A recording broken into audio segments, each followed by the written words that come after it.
je voudrais aborder avec vous la question de l'individu et de l'individualisme et de l'individuation. C'est une grande valeur apparemment pour beaucoup de gens d'être individuel, l'individualisme, être quelqu'un de différent, de singulier. Mais on peut se demander si ce n'est pas un phénomène mimétique, c'est-à-dire si ce n'est pas une façon de se prendre pour un grand homme, quelqu'un qui sort du rang, qui a un grand ego. Moi aussi, je veux un grand ego. Voilà. Je pose la question. Inversement, est-ce que les grands hommes sont individualistes? Pas forcément. Ceux qui ont fait les recherches les plus remarquables, dans tous les domaines, il me semble qu'au contraire, ils avaient le sentiment de disparaître derrière l'œuvre accomplie. Ils avaient le sentiment de s'être mis entre parenthèses pour appréhender pleinement une réalité, quelle qu'elle soit.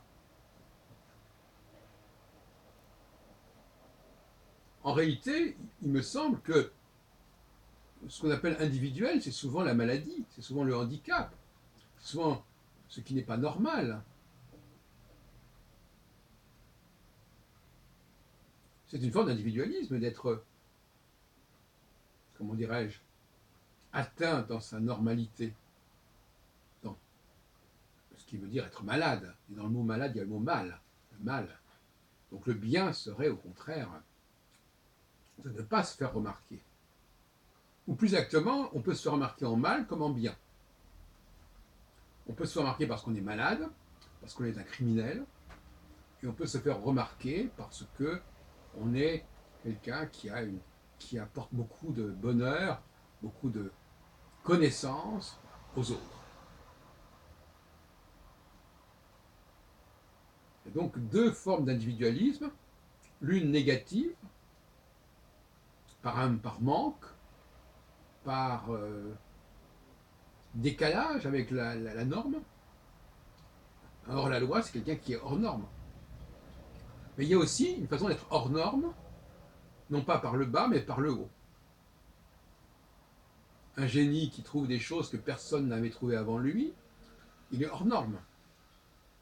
Il est hors norme par le haut. Et c'est un individu, mais par le haut.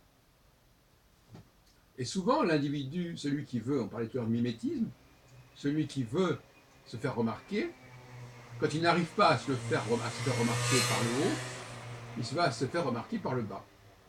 Il peut par exemple se mutiler, il peut commettre un délit, il peut tuer quelqu'un pour se faire remarquer. Alors maintenant, en ce qui concerne l'astrologie, par exemple, dont l'astropsychologie, dont la prétention, l'ambition affichée est d'appréhender l'individu, puisqu'elle en a l'outil par excellence qui serait le thème natal, c'est-à-dire les configurations astrales au moment même de la naissance, pour le lieu précis de la naissance, à l'heure précise de la naissance. Bon, effectivement, l'astrologie ne fait pas tellement de différence. Je pense que pour des gens comme Rudyard, il est aussi intéressant d'étudier le thème d'un criminel comme Landru ou Petiot que d'étudier celui de Mozart ou de Einstein. Et pourtant, il me semble que ça n'a rien à voir. Dans un cas, on a quelqu'un qui ne parvient pas à être dans la norme, qui ne parvient pas à s'épanouir dans la norme, qui ne parvient pas à montrer à quel point il est brillant dans cette norme, justement. Et donc, par conséquent, il va s'enfermer dans une sorte d'obscurantisme de la voix, comme on dirait dans Star Wars. n'est-ce pas? Il est du mauvais côté de la force. Et puis il y a, au contraire, ceux qui vont montrer la voie, qui vont être les guides, qui vont être suivis par les autres, parce qu'ils auront trouvé avant les autres un certain nombre de choses, et quand ils les auront trouvées, les autres leur emboîteront le pas. Mais tant qu'il ne leur a pas montré ce qu'il a trouvé, les autres ne trouvent rien. Donc, il serait souhaitable que les astrologues renoncent, à mon avis, à étudier ces anomalies individuelles, ces manques, ces carences individuelles, aussi bien psychiques que physiques. Et qu'en revanche, ils étudient des cycles qui concernent notamment, en particulier, par définition, les gens les plus brillants et les plus doués. Il faut bien le comprendre que, prenons le cas de la réforme actuellement, de l'idée même de réforme qui correspond à mon avis à la phase actuelle dans laquelle nous sommes au niveau psychologique, n'est pas réformateur qui veut, ne réussit pas sa réforme qui veut. Donc on voit bien que là, ce sont les meilleurs qui seront en compétition et qui l'emporteront. L'astrologie donc cyclique, elle nous met au défi de trouver ceux qui seront les plus performants, notamment en termes de réforme, qui auront la meilleure acuité pour observer les choses et pour voir comment on peut les réformer, leur redonner leur forme.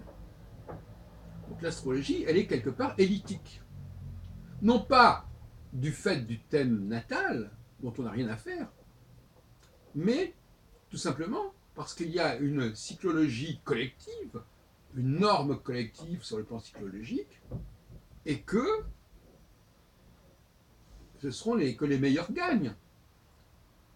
Hein, et on voit quels sont les meilleurs par leur réalisation, par leur performance.